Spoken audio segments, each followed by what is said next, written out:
Good evening student. आज की जो एक्सरसाइज है वो है 7.4 पार्ट 2 और उसकी जो स्टार्टिंग हो रही है वो क्वेश्चन नंबर 6 से हो रही है। क्वेश्चन नंबर 6 में हमें क्या करना है कि हमें जो गिवन फ्रैक्शंस है उन्हें सिंपलेस्ट फॉर्म में ले जाना है और जो ग्रुप्स बनेंगे इक्विवेलेंट फ्रैक्शन के उनमें जो भी हम ये गिवन फ्रैक्शन है, ठीक है, उनको सिंपल उस ग्रुप के अंदर डिवाइड करना है। ठीक है, तो सबसे पहले करना क्या है जो हमारा गिवन फ्रैक्शन है जैसे कि 2/12, तो उसका सिंपलेस्ट फॉर्म होगा 1/6, देन 3/15, उसका सिंपलेस्ट फॉर्म यानी 1/5 बिकॉज 3 1 3, 3 5 15, 8/50 का और जो सिंपलेस्ट फॉर्म है दैट इज़ 2 4 8 एंड 25 2 50, 16/100 का जो है इसका सिंपलेस्ट फॉर्म होगा 4 4 16 एंड 25 4 100 यानी कि 25 यहाँ पे। सेम वे 10/6 है तो 0 0 कट हो जाएंगे, 1/6 आपका आंसर आएगा। अगर 15/75 है तो 15 1 15, 15 5 75, और अगर 12/16 देन 12 1 12, 12 5 60 यानी कि 1/5, देन 16/96 में आएगा 1/6।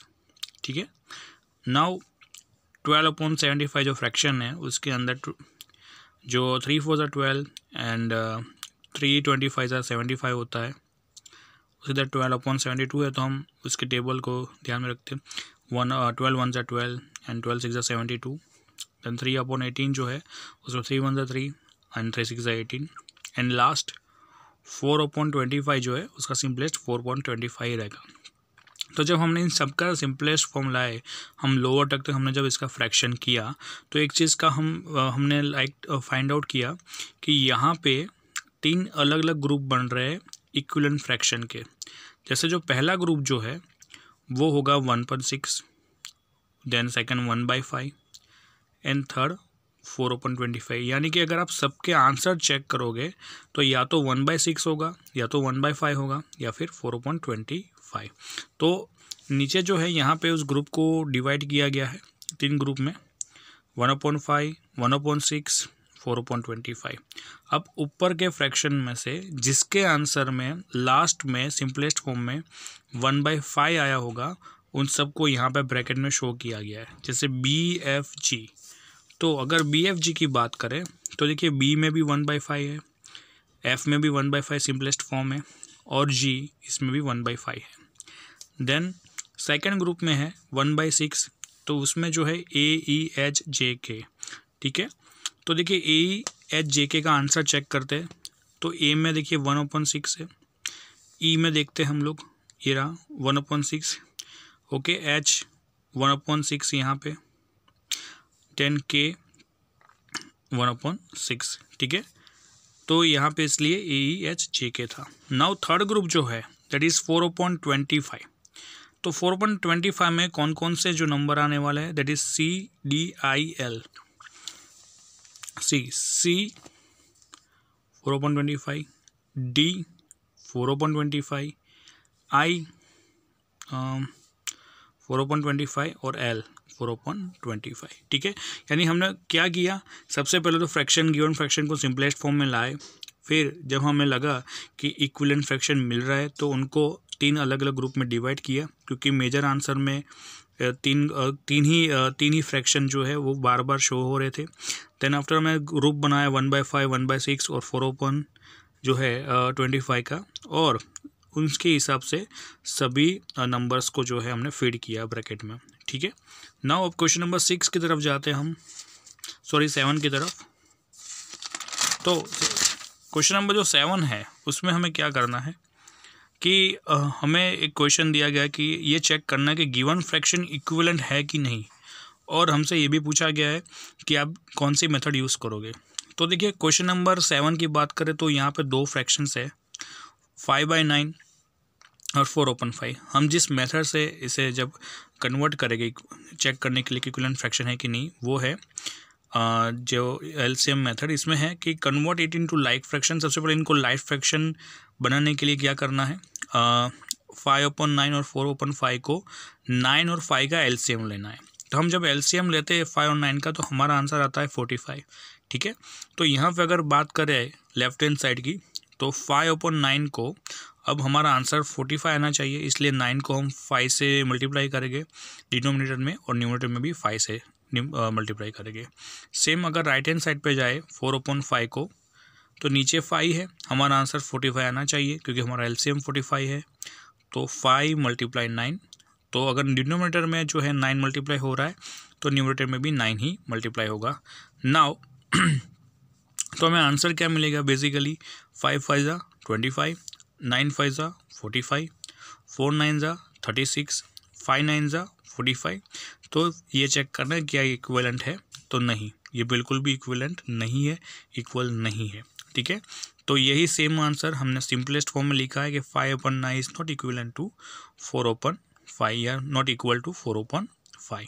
ठीक है, सेम वे से हम सेकंड नंबर को सॉल्व करेंगे। इसमें 9 जो गिवन फ्रैक्शन है वो है 9/16, 5/9। ठीक है, इनका एलसीएम अगर हम लेते हैं तो 16 9 ज़ा होता है 144। ठीक है, नाउ अब LHS यानी लेफ्ट हैंड साइड की बात करते हैं, दैट इज़ 9/16 की। तो देखिए 144 आंसर लाने के लिए 16 को हमें 9 से मल्टीप्लाई करना है और न्यूमरेटर में भी हम 9 से ही मल्टीप्लाई करेंगे। ठीक है, सेम वे अगर राइट हैंड साइड की बात करें 5/9, तो यहाँ 9 को, ठीक है, 9 को मल्टीप्लाई करने के लिए यहाँ पे एक्चुअली 16 आएगा, सॉरी यहाँ पे जो है मिस्टेक हो रही है 16। ठीक है, तो 9 से 16 को मल्टीप्लाई करना है, तो न्यूमरेटर डिनोमिनेटर में अगर 16 है तो ऊपर भी 16 ही आएगा। ठीक है, नाउ 9 9 ज़ा 81, 16 9 ज़ा 144, 16 5 ज़ा 80, 16 9 ज़ा 144। तो यहाँ पे जो है आपके जो डिनोमिनेटर्स जो है वो सेम है, लेकिन न्यूमरेटर्स यहाँ पे डिफरेंट है, यहाँ पे 81 है, यहाँ पे 80 है, तो ये इक्वल नहीं है। तो इसके सिंपलेस्ट फॉर्म में ये कह सकते हैं कि 9/60 इज़ नॉट इक्वल टू 5/9। ठीक है, नाउ जो हमारा थर्ड क्वेश्चन है, ठीक है, वो सेम है 4/5 एंड 16/20। तो सेम तरीके से एलसीएम लिया गया, तो 20 और 5 का जो एलसीएम है दैट इज़ 100 आता है। ठीक है, तो यहाँ LHS जो है 4/5, उनको 5 जो है यहाँ पे गिवन है, तो 20 से मल्टीप्लाई करेंगे क्योंकि हमारा एलसीएम 100 आना चाहिए, इसके लिए 25 ज़ा और यही 20 न्यूमरेटर में मल्टीप्लाई होगा। देन RHS के अंदर यानी राइट हैंड साइड पे 20 यहाँ पे गिवन है, तो 20 के साथ 5 को हम मल्टीप्लाई करेंगे और न्यूमरेटर में भी 5 से ही मल्टीप्लाई करेंगे। नाउ 4 ज़ा 80, 25 ज़ा 100, 16 5 ज़ा 80, 25 ज़ा 100, यानी कि ये पूरा का पूरा लाइक टर्म है क्योंकि न्यूमरेटर और डिनोमिनेटर दोनों सेम है। ठीक है, तो हम ये कह सकते हैं कि 80/100 या 4/5 इज इक्वल टू 60/20 यानी कि इक्वल है।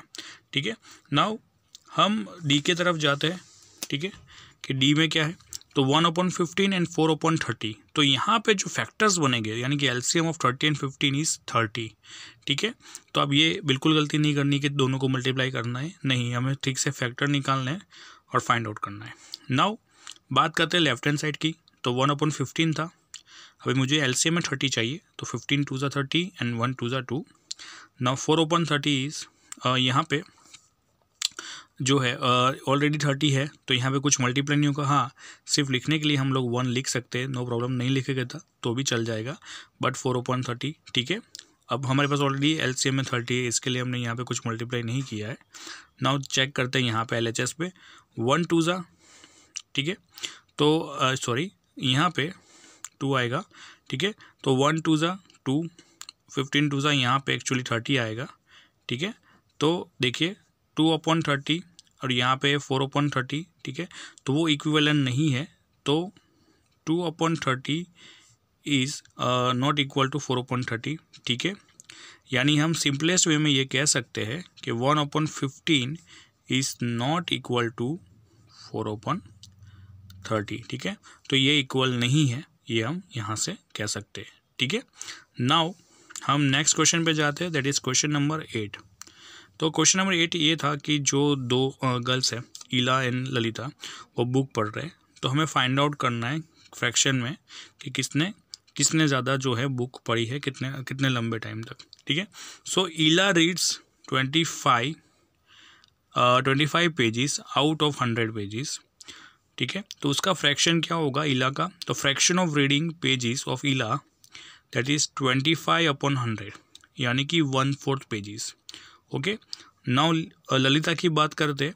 Lalita reads 2/5 part of the book. तो उन्होंने कह के ही रखा है that 2/5 part of the book यानी कि जो गिवन है दैट इज़ 40/100। ठीक है, 2/5 पार्ट ऑफ द बुक होता है 40/100। ठीक है, तो इससे हमें ये जो है डिस्कस करना है कि किसने ज़्यादा जो है बुक पढ़ी हुई है। ठीक है, तो देखिए अब बात करते हैं इला की। तो इला का जो पार्ट है वो 1/4 है और जो ललिता है वो है 2/5।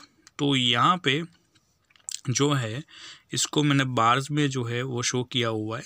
ठीक है, सिर्फ समझने के लिए इसे ड्रॉ नहीं करना है कि देखिए 1/4 कितना है कि मान लीजिए कि अगर ये पूरा जो है हमारा पूरा बुक है तो इसमें से 1/4 इला ने इतना पार्ट पढ़ा है जबकि ललिता ने 2/5, ठीक है, सॉरी 2/5 जो है इतना पार्ट जो है वो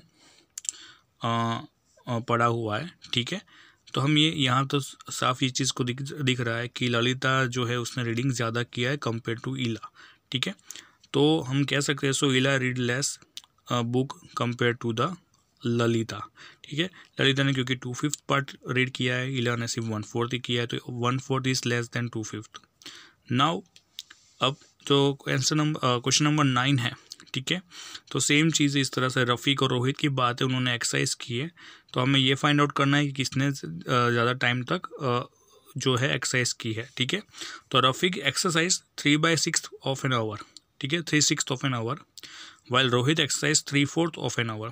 तो किसने ज़्यादा एक्सरसाइज की है वो हमें सिर्फ बताना है। ठीक है, तो देखिए यहाँ पे क्या हो रहा है कि इनके हमने जो पहले डिस्कस किया था कि अगर सिंपलेस्ट वे में देखना जाए कि कौन किससे ज़्यादा बड़ा है।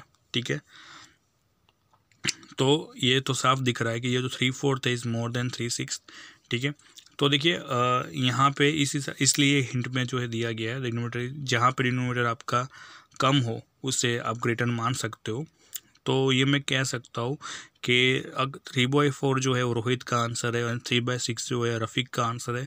सो ये कह सकते कि जो रोहित है उसने कंपेयर टू रफ़ीक ज़्यादा एक्सरसाइज की है।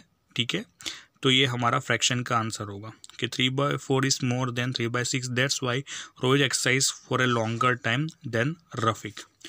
नाउ लास्ट क्वेश्चन जो है that is question number 10। Question number 10 is कि एक क्लास में अलग अलग क्लास में अलग स्टूडेंट है, क्लास ए क्लास बी। हमें फाइंड आउट करना है कि कौन से क्लास में सबसे ज़्यादा स्टूडेंट फर्स्ट क्लास में पास हुए। तो in class A 20 student pass out. ठीक है, in first class out of 25, और in class B 24 pass out of 30 in first class. तो ठीक है, यानी क्लास ए के अंदर जो है 20 स्टूडेंट जो है पास हुए फर्स्ट क्लास में। ठीक है, आउट ऑफ 25, और क्लास बी में 24 स्टूडेंट पास आउट हुए हैं फर्स्ट क्लास में आउट ऑफ 30। ठीक है, तो किसका कितना फ्रैक्शन है वो फाइंड आउट करते हैं। तो देखिए यहाँ पे 20 पास आउट फ्रॉम द 25 है, यानी इनका फ्रैक्शन अगर चेक करें तो 20/25 यानी कि 4/5। तो ये कैसे आया, तो 5 4 ज़ा 25, 5 5 ज़ा 25। ठीक है, अब क्लास बी की अगर बात करें तो 24 आउट ऑफ 30 यानी कि 24 आउट ऑफ 30। सो यहाँ पे जो टेबल लग रहा है, ठीक है, दैट इज़ 6 4 ज़ा 25, 6 5 ज़ा 30, तो दैट इज़ 4/5। यानी कि दोनों का फ्रैक्शन आप देखो तो सेम है, यानी कि हम ये कह सकते हैं कि इक्वल बच्चों का फर्स्ट क्लास में पास हुए, दोनों क्लास के इक्वल बच्चे फर्स्ट क्लास में पास हुए। ठीक है, तो hence each class have a same fraction of student getting the first class. Okay, तो यहाँ पे हमारी एक्सरसाइज खत्म। नेक्स्ट वीडियो में एक्सरसाइज 7.5।